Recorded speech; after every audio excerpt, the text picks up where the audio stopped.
ইন্নাল হামদুলিল্লাহ আসসালাতু আসসালামু আলা রাসূলুল্লাহ। প্রিয় দর্শক মণ্ডলী, আমি এসেছি ঝিনাইদহ শহরের একটি হোমিও দোকানে। ডাক্তার শাহিন আহমেদ খান, আপনারা দেখতে পাচ্ছেন, ডাক্তার শারফুজ্জামান খান শাহিন, BASMS ঢাকা বিশ্ববিদ্যালয়, bachelor of homeopathic medicine and surgery, MD bio, AMCC Bharat, প্রতিষ্ঠাতা principal, Jhenaidah homeopathic medical college and হাসপাতাল, প্রস্তাবিত ঝিনাইদহ, যিনি বাংলাদেশের হোমিওপ্যাথিতে বাংলাদেশের সর্বোচ্চ ডিগ্রি অর্জনকারী।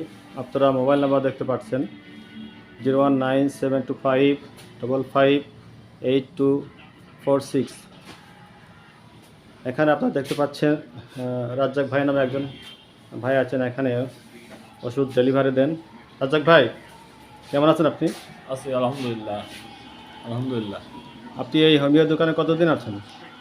প্রায় 15 বছর। মাশাআল্লাহ, খুবই ভালো লাগলো। তো আপনাদের নিয়ে আমি একটি ভিডিও তৈরি করতে যাচ্ছি, বিষয়ভিত্তিক ইসলামিক কুইজ। তো শুরু করতে যাচ্ছি। আমি যাচ্ছি ডাক্তার সাহেবের কাছে, যিনি একজন সৎ মানুষ, মানবিক ডাক্তার, বাংলাদেশের সর্বোচ্চ ডিগ্রিধারী একজন স্বনামধন্য ডাক্তার। আমরা তার কাছে যাচ্ছি বিষয়ভিত্তিক কুইজ করার জন্য, বিষয়ভিত্তিক জানা অজানা শিক্ষামূলক প্রশ্ন করার জন্য। আপনারা দেখতে পাচ্ছেন ডাক্তার সাহেব তার চেম্বারে, দেখতে পাচ্ছেন। ভাই আসসালামু আলাইকুম। ওয়ালাইকুম আসসালাম ওয়া রাহমাতুল্লাহি ওয়া বারাকাতুহু। কেমন আছেন ডাক্তার সাহেব? জি আলহামদুলিল্লাহ। আপনি ভালো আছেন? জি আলহামদুলিল্লাহ, সুম্মা আলহামদুলিল্লাহ। আল্লাহ তাআলা ভালো রেখেছেন, হাজার শুকরিয়া, কৃতজ্ঞতা প্রকাশ করছি যিনি আমাদেরকে মেধা দিয়েছেন, শক্তি দিয়েছেন, মানুষকে উপকার করার জন্য, মানুষের কল্যাণে কাজ করার জন্য শক্তি দিয়েছেন। তো আপনার জন্য আমার পক্ষ থেকে প্রথম প্রশ্ন হচ্ছে, আধুনিক চিকিৎসার জনককে? আধুনিক চিকিৎসার জনককে? আধুনিক চিকিৎসার জন্য হিপোক্রেটিস। হিপোক্রেটিস ভাই বলেছেন হিপোক্রেটিস। তবে আর কেউ আছে নাকি আপনার জানা মতে? মুসলিম চিকিৎসা বিজ্ঞানীদের মধ্যে বিখ্যাত একজন বিজ্ঞানী আছেন, উনি আবার বলেন। ইবনে সিনা। মুসলিম চিকিৎসকদের মধ্যে, চিকিৎসা বিজ্ঞানীদের মধ্যে বিখ্যাত একজন চিকিৎসা বিজ্ঞানী, উনি ইবনে সিনা ওনার নাম। জি জি আলহামদুলিল্লাহ, আপনি সঠিক বলেছেন। আমার জানা মতে, আমি যে সব বইপত্র পড়েছি, মুসলিম মনীষীদের যারা বিভিন্ন মনীষী ছিলেন, যেমন আপনার ডাক্তার ইবনে সিনা, আধুনিক চিকিৎসার জনক উনি, আমরা বইতে পড়েছি। তো আপনি বলেছেন হিপোক্রেটিস, উনি আধুনিক চিকিৎসার জনক না? হতে পারে, তবে আমার জানা মতে মুসলিম মনীষী ইবনে সিনা হচ্ছে, মুসলমানদের মধ্যে আধুনিক চিকিৎসার জনক হচ্ছে ইবনে সিনা। ইবনে সিনা একজন বিখ্যাত দার্শনিক এবং একজন চিকিৎসক। উনি অনেক কিছু রচনা করে গেছেন। একটা চিকিৎসা বিজ্ঞানের একটা বই লিখে গেছেন, আন কানুত ফিত্তিব, 11 খণ্ড সহ। মারহাবা।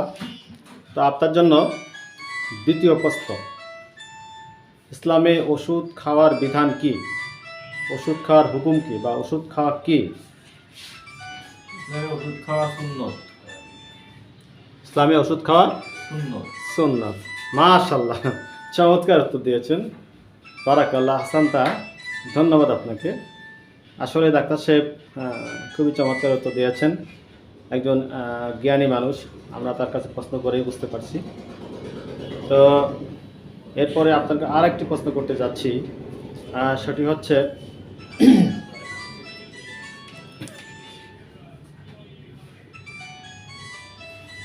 আপনার